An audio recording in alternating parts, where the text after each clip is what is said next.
Lemons Homebrew coming at ya. What have we got today? We've got the Curmudgeon Old Ale from Founders Brewing out of Grand Rapids, Michigan.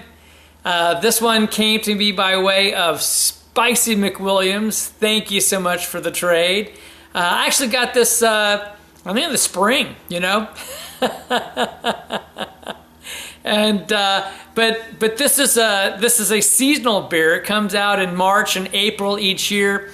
It's an old ale, and it's 9.8% ABV. I love me some old ales.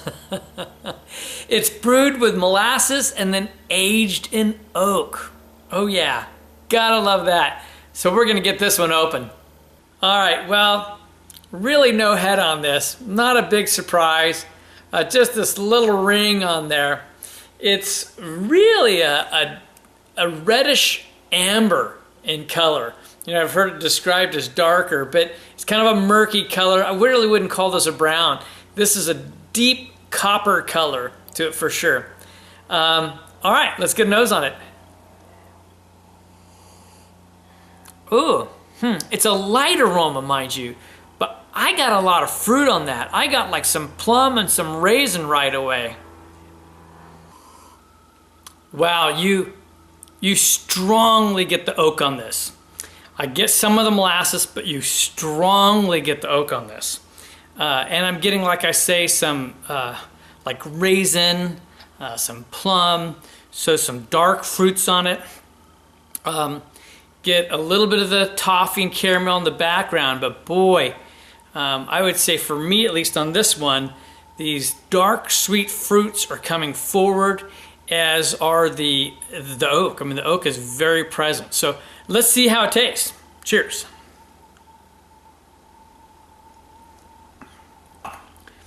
Wow, that's nice. But it's very sweet. There's a lot of sweetness on this beer. And as I said, a lot of fruity aspect. And I'm getting a little bitterness on the backside, but a lot of fruity aspect. And I'm going to say like some plum and some prune and raisin, but lighter, not like dark. You know, this is a lighter beer. You're getting a lot of malt presence. You get a lot of toffee flavors on it. I get some of that molasses. Well, you know, I want to know what kind of barrels these are, because I'm going to tell you what, this tastes rum. This tastes like rum to me. This is almost like super rich rum punch, you know, but in a beer form with a lot of malt on it. So there's a lot of malt on the beer. It's somewhat of a malty beer, but quite frankly, it doesn't come across as one of these like super malty beers, because the oak presence is so huge on it. And these fruits on it, they're almost like candied fruits in a way, you might say, because it's just a lighter feel to all the dark fruits on it. Maybe they were candied and soaked in rum. You do pick up on some of the alcohol, but there's no alcohol burn at all. On the back side, I'm getting like some kind of like a herbal, not pine. I don't know if it's like a juniper berry. I don't know. You know, like somebody put heather or juniper berries or something, but I can't quite tell you what it is. Makes me think of the cedars out in front of my house. It can almost give you like, besides toffee, a little caramel, maybe a hint of like butterscotch on it or something. But yeah, you definitely get the oak. Maybe a little, vanilla-ish kind of flavor coming from the oak. Wow. Fun beer. Big beer. I like old ales. This one's a bit different though. This is quite unique, I've got to say. And I don't know if I mentioned, this one is 50 IBUs. So, you know, there's a good amount of hops put in this for bitterness to balance out these sweet flavors, and yet there's still a lot of sweet flavor on it. Yeah, so I can swirl it up. I got more room in the glass. Builds up a little bit of head. Actually leaves some nice lacing behind. Almost got like a hint of apple on it that time as well. Wow, that's exceptional. That's unique. You've got to like sweet things. you've got to like big beers. This is definitely falls into that category for sure. And I do, obviously. It's pretty smooth. I mean, with the exception of that little bit of bitter bite on the back, it's pretty smooth. I'd say it's a medium body, but on the fuller side of a medium. Carbonation is, it's moderate to low, which is really appropriate for the style, I think. Very well balanced out in those terms. Again, I don't think someone that's not into sweet beers would like this, especially if you don't like that candied fruit type aspect, but otherwise, and rum. You should probably like rum from what I'm getting off this a little bit. So time to rate it as an old ale. I think, for educational purposes, it's always good to refresh myself as well. I'm going to just give you a short description of what an old ale should be like.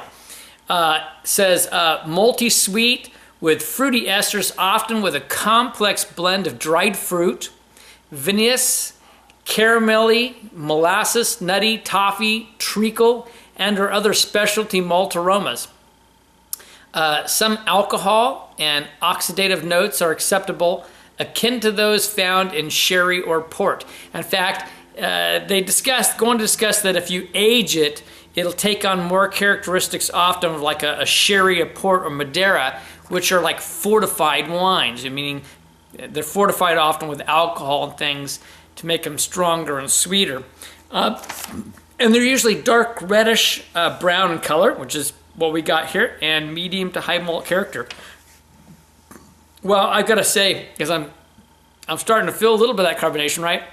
I got to say that it is just hitting all those categories. It's just nailing the categories with the addition of the oak on it. Wow, just beautiful. What can I say for style? I've got to say it's just hitting it. This is a 98. This is a 98 in my mind for style. They just plugged it. I'm not going to change a whole lot on my personal. And not to take anything from it, because this is a great, great beer. But there are other things that I would rather have first, but not lots of other things per se. I think on my personal rating, my overall rating, I'm going to put it right at a 95. This is a great beer. Like I say, should be readily available to a lot of people on the East Coast and Midwest. This is from Founders. This is the Curmudgeon Old Ale. They're out of Michigan, folks. If you got friends in Michigan, have them send you some. So from Kevin at Clement's Home Brew, I'm just saying life is too short to drink cheap beer, and I will see you in the next beer review. Cheers.